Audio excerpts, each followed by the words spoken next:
జాతీయవాద జర్నలిజానికి అసలైన వేదిక నేషనలిస్ట్ హబ్ ని సబ్స్క్రైబ్ చేసుకోండి. నోటిఫికేషన్స్ కోసం బెల్ ఐకాన్ పై క్లిక్ చేయండి. నమస్తే, ప్రత్యేక చర్చా కార్యక్రమానికి స్వాగతం. జమ్మూ కాశ్మీర్లో మరోసారి ఉగ్రవాదులు చెలరేగిపోతున్నారు. నెల రోజుల వ్యవధిలో సుమారు 5 ఉగ్రదాడులు జరిగాయి. మనం రియాసీలో జరిగినటువంటి ఘటన ఇప్పటికీ మనకు గుర్తుంది. 10 మంది బస్సుపై విచక్షణారహితంగా కాల్పులు జరపడం, 10 మంది యాత్రికులు చనిపోవడం, ఆ తర్వాత దౌడా జిల్లాలో కావచ్చు, కఠువాలో కావచ్చు. తాజాగా మరోసారి కఠువా జిల్లాలోనే ఉగ్రవాదులు దాడి చేశారు. 4 చనిపోవడం జరిగింది, 4 సైనికులు చనిపోయారు. అలాగే కుల్గాంలో కూడా ఈ మధ్యనే ఉగ్రవాదులు దాడి చేసి 2 జవాన్లని చంపేశారు. చాలా కాలంగా పెద్దగా ఉగ్రదాడులు ఏమీ జరగలేదు, కాస్త ప్రశాంతంగా ఉంది అని అనుకున్నటువంటి తరుణంలో ఒక్కసారిగా ఈ మధ్య కాలంలో ఉగ్రవాదులు ఎందుకు ఇలా చెలరేగిపోతున్నారు? ఈ దాడులన్నీ ఒకే సంస్థ చేస్తుందా, ఒకే ఉగ్రవాద సంస్థ చేస్తుందా, వేరు వేరు సంస్థలు చేస్తున్నాయి? ఎవరు చేస్తున్నారు, ఎందుకు చేస్తున్నారు, వాళ్ళ ఉద్దేశం ఏంటి? దీనికి సంబంధించి విశ్లేషించే ప్రయత్నం చేద్దాం. నాతో పాటు స్టూడియోలో అంతర్జాతీయ వ్యవహారాల విశ్లేషకులు మామిడి గిరిధర్ గారు ఉన్నారు. గిరిధర్ గారు నమస్తే. నమస్తే రాజు గారు. నమస్తే. చాలా బాధాకరం. కఠువా జిల్లాలో మనం ఇంతకుముందు కూడా ఒక 2 వారాలు 3 వారాల కిందట కూడా మాట్లాడుకున్నాం. మరోసారి అక్కడే ఉగ్రవాద దాడి, 4 సైనికులు మృతి చెందారు. మీ ఇమీడియట్ ఇనిషియల్ రిమార్క్స్ ఏంటి? మనకు కుల్గాం మినహాయిస్తే మిగతా దాడులన్నీ కూడా జమ్మూ ప్రాంతంలో జరిగాయి.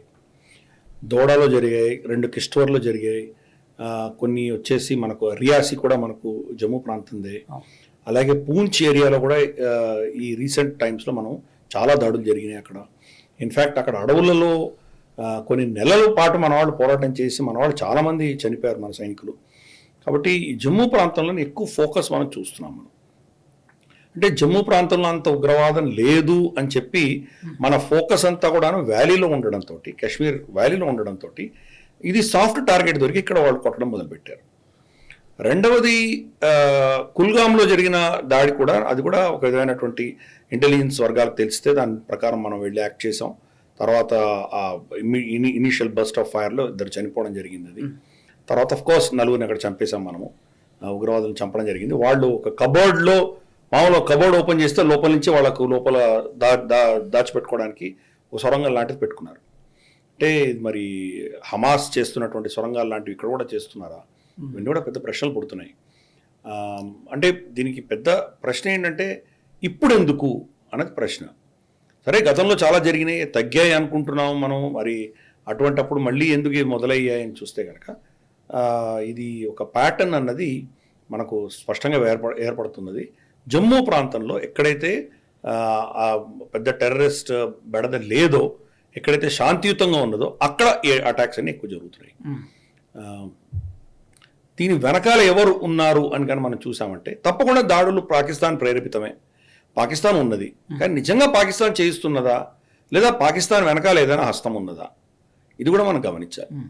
మనం టైమింగ్స్ చూసామంటే కనుక మోదీ గారు ప్రమాణ స్వీకారం చేసిన రోజే రియాసీలో అటాక్ జరగడం, అలాగే ఇప్పుడు మోదీ గారు మాస్కో వెళ్తుండగా ఆయన అక్కడ వెళ్ళంగానే ఇక్కడ దాడి జరగడం, ఇవన్నీ కూడాను ఒక విధమైనటువంటి కంటిన్యూస్గా జరుగుతున్నటువంటి దాడులు ఇవన్నీ. మరి ఏం సందేశం వాళ్ళు ఇవ్వదలుచుకున్నారు, ఎందుకు టార్గెట్ చేస్తున్నారు? అది అమర్నాథ్ యాత్ర ఇప్పుడే మొదలైన అమర్నాథ్ యాత్రకి మరి అంత పటిష్టమైన వలయం వాళ్ళు సెక్యూరిటీ గ్రిడ్ పెట్టిన తర్వాత అక్కడ దాని దగ్గరలోనే అటాక్స్ జరగడం ఏంటి?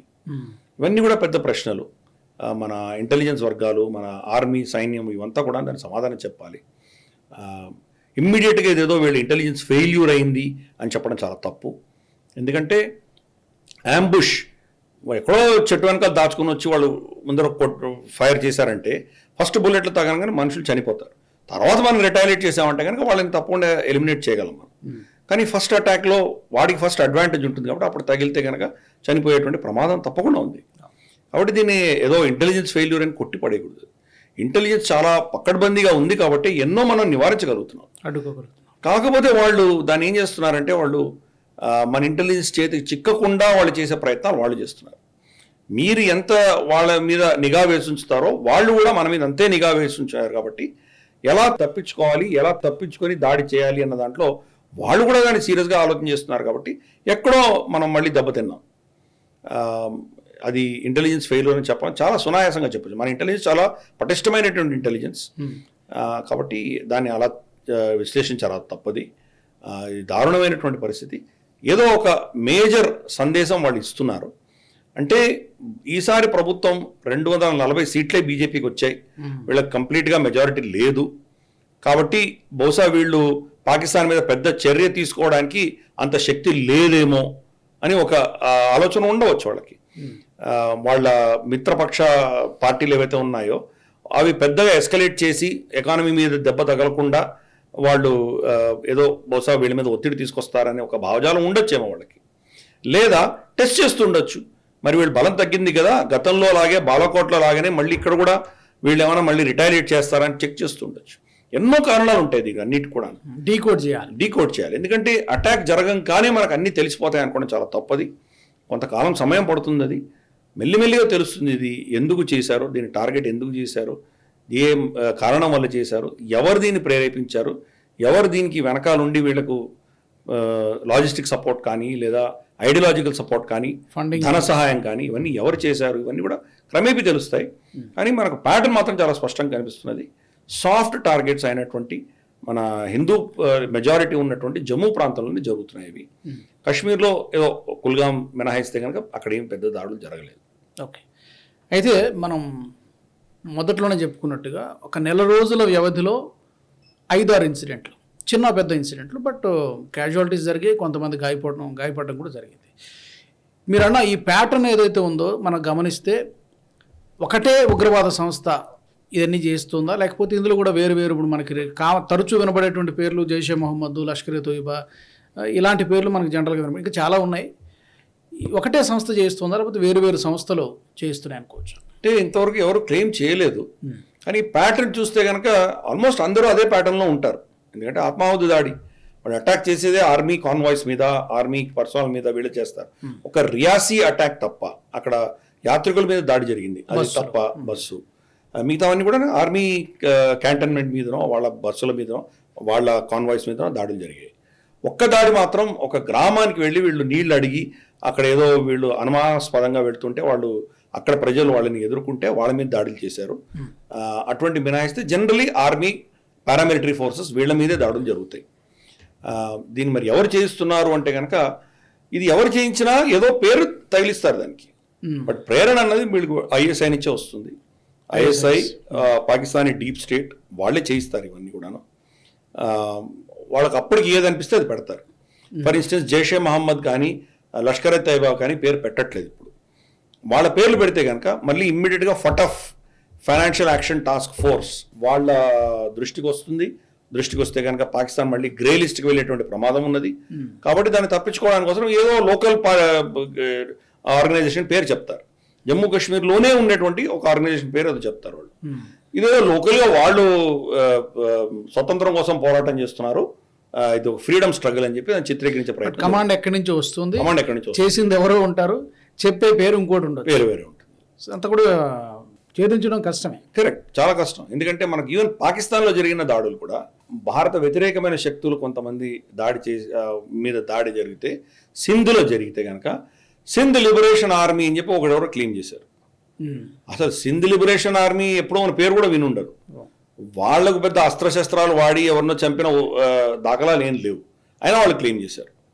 మరి వాళ్ళు ఎవరిని కవర్ చేయడానికి చేస్తున్నారు? పాకిస్తాన్ ఏముంటుందంటే భారత మన ఇంటెలిజెన్స్ ఏజెన్సీస్ వీళ్ళే చంపించారు, కానీ వాళ్ళెవరో దాన్ని బ్లేమ్ తీసుకుంటున్నారు, వాళ్ళు ఆరోపణలు చేశారు. కాబట్టి ఇటువంటివన్నీ కూడా ఏంటంటే మనకు ఏదో ఒక పేరు చెప్పంగానే వాళ్లే చేశారని అనుకోవడానికి వీల్లేదు మనకు. ఇవన్నీ కూడా వెనకాల శక్తి ఒకటే, అది పాకిస్తాన్ డీప్ స్టేట్ వాళ్లే ఉంటారు.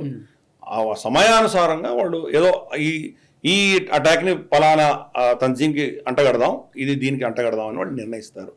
కాబట్టి మనకు పేరేదైనా కానీ చేయించింది పాకిస్తానే, దాంట్లో ఎటువంటి అనుమానం ఉండక్కర్లేదు. అయితే అమర్నాథ్ యాత్ర జరుగుతోంది, మనకు తెలుసు లక్షలాది మంది భక్తులు వస్తూ ఉంటారు. ఇప్పుడు ఈ దాడుల జరిగినటువంటి నేపథ్యంలో దీన్ని ఏమన్నా రోజులు కుదించడం కానీ లేకపోతే ఆపేయడం కానీ అలాంటి ఆలోచన చేస్తే మళ్ళీ వాళ్ళకి భయపడి చేసినట్టుగానే అవుతుంది. అలాంటి అవకాశం ఏమైనా ఉందా?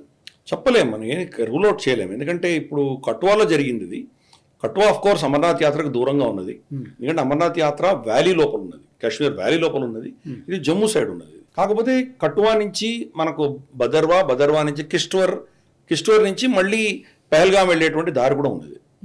అది కొంత దూరం వెళ్ళేటువంటిది. అది ఒకవేళ కిష్ట్వర్ దాటి మళ్ళీ కాశ్మీర్ వ్యాలీలో దాడులు అంటూ జరిగితే కనుక అప్పుడు నిజంగా ప్రమాద గంటికల కింద మనం భావించాలి. లేదా అమర్నాథ్ యాత్ర మీద డైరెక్ట్గా ఏమైనా అటాక్స్ జరిగితే, ఎందుకంటే దీనికి 2 రూట్స్ ఉన్నాయి.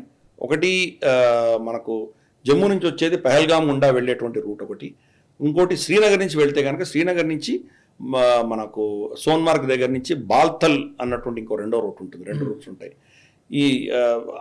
ఈ 2 రూట్స్లో ఎక్కడైనా అటాక్ చేయొచ్చు వాళ్ళు. యాత్రికులు కూడా భయపడడానికి అవకాశం ఉంటుంది, ఎందుకంటే తప్పకుండా ఉంది. భయపడేటువంటి అవకాశాలు ఎందుకు లేవు? వాళ్ళ ఆలోచన దృక్పథమే అది కదా, బెదిరించడమే వాళ్ళ పరమావధి, టార్గెట్ అదే.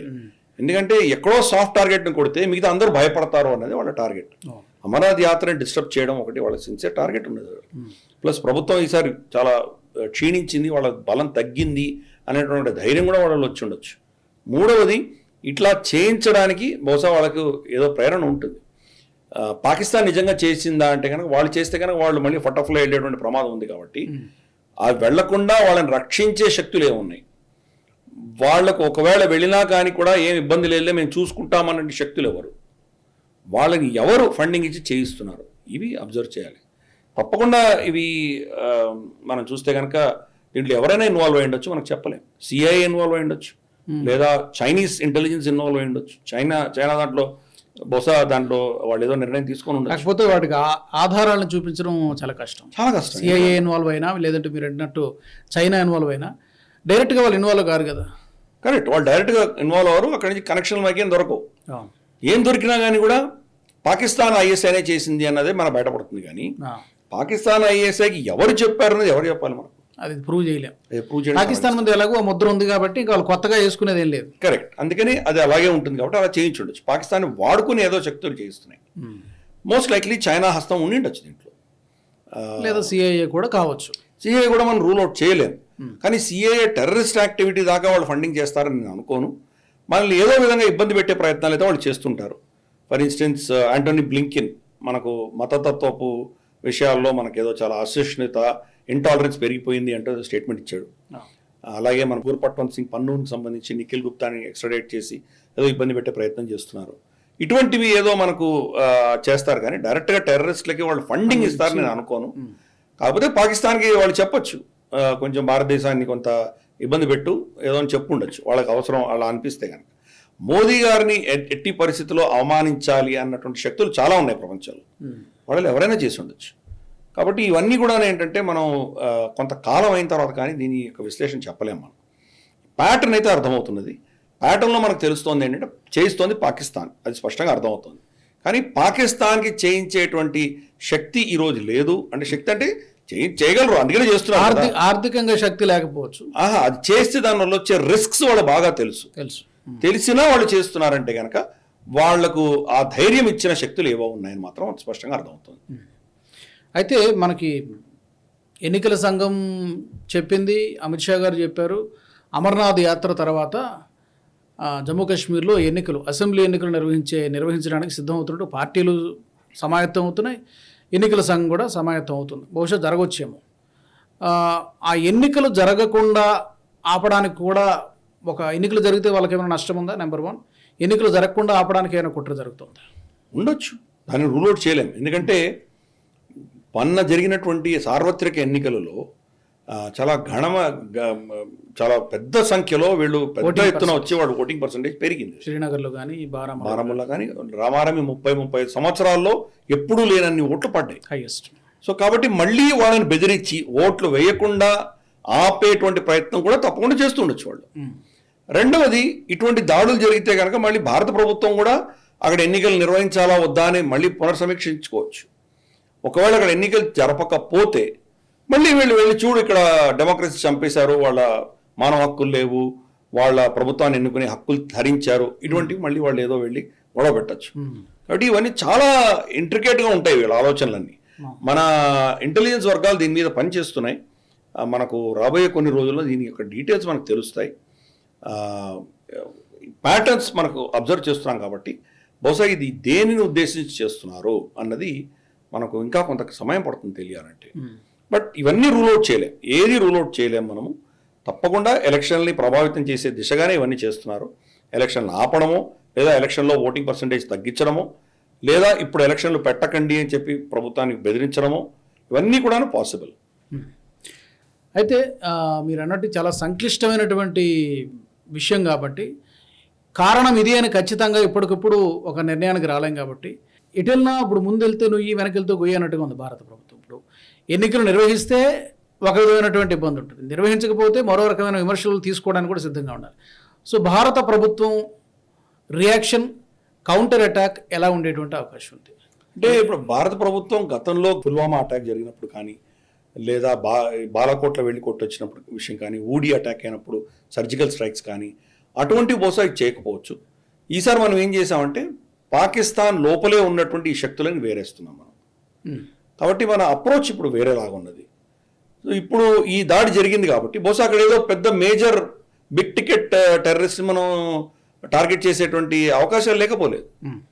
అలాగే బహుశా మళ్ళీ ఇంకొక సర్జికల్ స్ట్రైక్ లాంటివి ఏమైనా చేసినా ఆశ్చర్యపడక్కర్లేదు. ఏమవుతుందో మనకు తెలియదు. ఎందుకంటే వాళ్ళు ఏమనుకుంటున్నారంటే ఏదో ఊడిలాగా 20 మందిని చంపేశాం, లేదా పుల్వామాలో 30 మందిని చంపేశాం, అలా చంపితే అప్పుడు భారతదేశం రిటాలియేట్ అవుతుంది. రోజు ఒకరినో ఇద్దరినో చంపుకుంటూ పోతే బహుశా భారతదేశం రియాక్ట్ అవ్వకపోవచ్చు. కాబట్టి అటువంటి ఒక స్ట్రాటజీ వాళ్ళకు ఉన్నది. రిలెంట్లెస్ లో హ్యాంగింగ్ వైలెన్స్ అంటారు దాన్ని. అంటే కంటిన్యూస్, అది దానికి ఎక్కడ కూడా విరామం లేకుండా నడుస్తుంది. కానీ చిన్న మోతాదులో ఒకరిని ఇద్దరిని చంపుకుంటూ వెళ్తారు. కాబట్టి ఇద్దరు చనిపోయేందుకు మన పాకిస్తాన్తో యుద్ధం చేయలేం కదా. కాబట్టి అటువంటివి చేసుకుంటూ వెళ్తున్నారు వాళ్ళు. క్రమేపీ వాళ్ళు చేస్తున్నారు. చేసిన ప్రతిఘటనలో కూడా పెద్దగా ప్రాణ నష్టం కాలేదు మనకు. కాబట్టి భారతదేశం రిటాలియేట్ అయ్యి పెద్ద యాక్షన్ తీసుకుంటుంది అని ఎవరూ అనుకోరు. కాబట్టి ఇటువంటివి కంటిన్యూ చేస్తే కనుక బాగుంటుంది బహుశా నిర్ణయించుకొని ఉండొచ్చు వాళ్ళు. ప్రతిరోజు ప్రతి 2-3 రోజులకు ఒక అటాక్ జరగడం, ఒకరో ఇద్దరో చనిపోవడం, ఇటువంటివి జరిగేటువంటి సూచనలు ఉన్నాయి మనకి. మరి అప్పుడు భారత ప్రభుత్వం ఏం చేయాలో నిర్ణయించుకోవాలి. మరి ఇవన్నీ యాడ్ చేసామంటే నెలకో 2 నెలలకో 30 మంది 40 మంది చనిపోతారు కదా. అదే ఒక్కసారి ఒక దాడిలో 30 మంది చనిపోతే మీరేమో బాలకోట్ చేస్తారు. మరి నెలలో 30 మంది చనిపోతే మీరు ఏం చేయరా? అదే ఆలోచించాలి. కాబట్టి ఆలోచించాలి. భారత ప్రభుత్వం కూడా బహుశా దీని గురించి చాలా సీరియస్గా ఉన్నది. ఇన్ఫ్యాక్ట్ మోదీ గారు రియాసీ అటాక్ అయిన తర్వాత స్వయాన ఆయన కూడా ఒక సెక్యూరిటీ మీటింగ్లో ఆయన కూర్చున్నారు. ఇవన్నీ కూడా చర్చించారు, దీర్ఘంగా చర్చించారు. కానీ తప్పకుండా ఒక ప్రమాదం అన్నది మనకు కనిపిస్తున్నది. వాళ్ళు ఇన్ఫిల్టర్ చేసిన వాళ్ళని అటాక్లు చేస్తున్నారు వాళ్ళు. ఇప్పుడిప్పుడే మంచు కరిగింది కాబట్టి, మంచు కరిగి వాళ్ళు కొండ లోయల్లోంచి వాళ్ళు క్రమేపీ కాశ్మీర్ వ్యాలీలోకి వచ్చేటువంటి ప్రయత్నం చేస్తున్నారు. కాబట్టి వాళ్ళ దాడులు మరి వాళ్ళని ఎలా మెయింటైన్ చేస్తున్నారో ఒకటి చూడాలి మనం. దాన్ని ఎవరు లాజిస్టిక్స్ ఇస్తున్నారు లోకల్గా, లోకల్ సపోర్ట్ ఎక్కడి నుంచి ఉంది, వాళ్ళు ఎలా ఇన్ఫిల్టర్ అవ్వగలుగుతున్నారు, ఇవన్నీ కూడా ఇన్వెస్టిగేషన్లో తేలుతాయి. ఇవి తప్పకుండా లోకల్ సపోర్ట్ లేని వాళ్ళు చేయలేరు. లోకల్లో ఎవరు సపోర్ట్ చేస్తారు? స్థానిక ప్రజలు. తప్పకుండా స్థానిక ప్రజల్లోనే వాళ్ళు వచ్చేసారి ఇక్కడ షెల్టర్ తీసుకుంటారు. వాళ్ళు ఎక్కడో స్లీపర్ సెల్స్ ఉంటారు, మామూలుగా ఉంటారు. తర్వాత సడన్గా ఒకరోజు మన గన్స్ తీసుకొని వచ్చి అటాక్ చేయడం జరుగుతుంది. సో ఇప్పటికీ ఉగ్రవాదులకు, ఉగ్రవాద సంస్థలకు అక్కడ లోకల్గా ఉన్నటువంటి ప్రజల మద్దతు ఉంది. నెంబర్ తగ్గి ఉండొచ్చు. నెంబర్ తగ్గిందా ఎక్కువ ఉందా మనం చెప్పలేం. కానీ తప్పకుండా వాళ్ళకి సమర్థన ఉన్నది. ఈ సమర్థన నిజంగా వాళ్ళు వాలంటరీగా ఇస్తున్నారా, తప్పనిసరి పరిస్థితి లేదా తప్పని పరిస్థితిలో ఇస్తున్నారా మనకు తెలియదు. అన్నీ ఇన్వెస్టిగేట్ చేస్తే కానీ తెలియదు. పైపెచ్చు ఇవన్నీ ఏంటంటే చనిపోతున్న వాళ్ళందరూ కూడా పాకిస్తానీ సిటిజన్స్. అంటే లోకల్ కాశ్మీరీస్ దీనిలో చనిపోవడం చాలా తక్కువ మోతాదులో ఉన్నారు. అంటే ఇక్కడ టెర్రరిస్ట్ మన దేశంలో జమ్మూ కాశ్మీర్లో నుంచి కొత్తగా రిక్రూట్ అయిన టెర్రరిస్టుల సంఖ్య గణనీయంగా పడిపోయింది. లిటరల్గా లేదని చెప్పాలి, చాలా తక్కువ మంది ఉన్నారు. కాబట్టి దీన్ని మళ్ళీ ఈ ఉద్యమాన్ని ముందుకు తీసుకువెళ్ళడానికి పాకిస్తానే మనుషులు పంపిస్తుంది. కాబట్టి వాళ్ళే చనిపోతున్నారు. లైన్ ఆఫ్ కంట్రోల్ మీద కూడా మనం కొంతమంది చంపేశాం రీసెంట్గా. సో తప్పకుండా వాళ్ళు ఏదో పెద్ద ప్లాన్ వేస్తున్నారు. ఇక్కడ మళ్ళీ అస్థిరత తీసుకొచ్చి ఇక్కడ ఎన్నికలు జరగకుండా ఆపితే కనుక అక్కడ డెమోక్రసీ లేదు అని చెప్పి వాళ్ళకి నెరేటివ్ బిల్డ్ చేయడానికి బహుశా ఒక మంచి ఒక ప్లానింగ్ సదవకాశం ఉంది అన్నట్లు నాకు అనిపిస్తుంది. ఓకే, చివరిగా ఒక రియాసీ ఇన్సిడెంట్ జరిగినప్పుడు తప్ప ఇప్పుడు ఈ నెల రోజుల్లో విపక్షాలు పెద్దగా మాట్లాడినట్టుగా కానీ ఎక్కడ రియాక్ట్ అయినట్టుగా కానీ మనకి ఎక్కడ కనిపించలేదు, మీడియాలో కానీ ఎక్కడ. ఎలా ఈ మౌనం ఎట్లా చూడాలి? అంటే రియాసీలో సివిలియన్స్ చనిపోయారు, యాత్రికులు చనిపోయారు, అందుకని రియాక్ట్ అయ్యారు. ఆర్మీ సైనికులు చనిపోతే వాళ్ళు రియాక్టే అవ్వట్లేదు. ఇది కూడా చాలా దౌర్భాగ్యం. శాంతి ఎక్కడుంది అనే ప్రశ్నించే అప్పుడప్పుడు రాహుల్ గాంధీ ఇప్పుడు అంటే సైన్యాన్ని వాళ్ళు దూషించినటువంటి పార్టీలే కదా ఇవన్నీ. బాలాకోట్ చేస్తే కనుక దానికి మాకు ఆధారాలు చూపించండి అన్నారు. మన ఆర్మీ చీఫ్ని సడక్కా గుండా అన్నారు వాళ్ళు. మీ చేత కాకపోతే మా రైతులను తీసుకెళ్ళి నేను యుద్ధం చేస్తానన్నాడు రాహుల్ గాంధీ. సైనికుల్ని ఎన్నో రోజులుగా కించపరుస్తున్నారు వాళ్ళు. కాబట్టి సైనికులు చనిపోతే వాళ్ళకి కోసం పట్టినట్టు నాకేం అనిపించట్లేదు. ఎవరు చనిపోయినా భారతీయుడు చనిపోతే కనుక మనలో స్పందన ఉండాలి కదా. ఏదో యాత్రికులు సివిలియన్స్ చనిపోతేనే మీరు స్పందిస్తారు అంటే నా ఉద్దేశం గవర్నమెంట్ని కూడా తిడుతూ మాట్లాడలేదని. జనరల్గా అంటూ ఉంటారు కదా, ఇలా జరిగిపోయింది, అసలు మన భద్రత కాపాడడంలో గవర్నమెంట్ ఫెయిల్ అయిందని చెప్పి జనరల్గా అది కూడా లేదని. అదే ఈ ఆర్మీ అటాక్స్ మీద జరుగుతున్నట్టే వాళ్ళ రెస్పాన్స్ లేదు. సివిలియన్స్ అటాక్స్ అయినప్పుడే రెస్పాండ్ అవుతున్నారు. అంటే మరి సైనికులు చనిపోతే వాళ్ళకి ఓకేనా, అదో పెద్ద ప్రశ్న. మరి ఈ సమయంలోనే వాళ్ళు ప్రభుత్వాన్ని నిలదీయాలి. మరి ఇంత సెక్యూరిటీ మీకు ఉందంటున్నారు, ఇంత ఇంటెలిజెన్స్ మీకు ఉందంటున్నారు, మరి ఇంత ఉండి కూడా వీళ్ళు ఎలా వచ్చారు, వీళ్ళు ఎలా చంపగలుగుతున్నారు, ఇంకా ఎంతమంది ఉన్నారు, మీరు ఏం చర్య తీసుకోబోతున్నారు? ఇలా రోజుకు ఒకరినో ఇద్దరినో చంపుకుంటూ ఉంటే మీరు ఇలాగే ఉంటారా, లేదా పాకిస్తాన్ మీద ఏమైనా రిటాలియేట్ అవుతారా? ఇవి ప్రశ్నించారు కదా ఆపోజిషన్ అంటే. అది ప్రశ్నించకుండా వాళ్ళు సైనికులు చనిపోయారు కదా మాకేం పట్టింది అన్నట్టు నిమ్మకు నీరెత్తుంటే కనుక అది చాలా ప్రమాదకరమైనటువంటి విషయం అది. ఓకే గిరిధర్ గారు, మనం ఆశిద్దాం ఈ ఉగ్రవాద దాడులకు ఫుల్ స్టాప్ పడాలని మనం కోరుకుందాం. భారత ప్రభుత్వం కూడా ఒక ధీటైనటువంటి జవాబు, దీన్ని అడ్డుకునే దిశగా చర్యలు తీసుకోవాలని మనం కూడా కోరుకుందాం. ధన్యవాదాలు. చర్చలో పాల్గొన్నందుకు. నమస్తే. ఇది ఇవాల్టి ప్రత్యేక చర్చ కార్యక్రమం. మనసా వాచా కర్మణ దేశహితం కోసం పనిచేస్తున్న నేషనలిస్ట్ హబ్ గ్రూప్ ఆఫ్ ఛానల్స్ని సబ్స్క్రైబ్ చేసుకోండి. జాతీయవాద జర్నలిజాన్ని ప్రోత్సహించండి.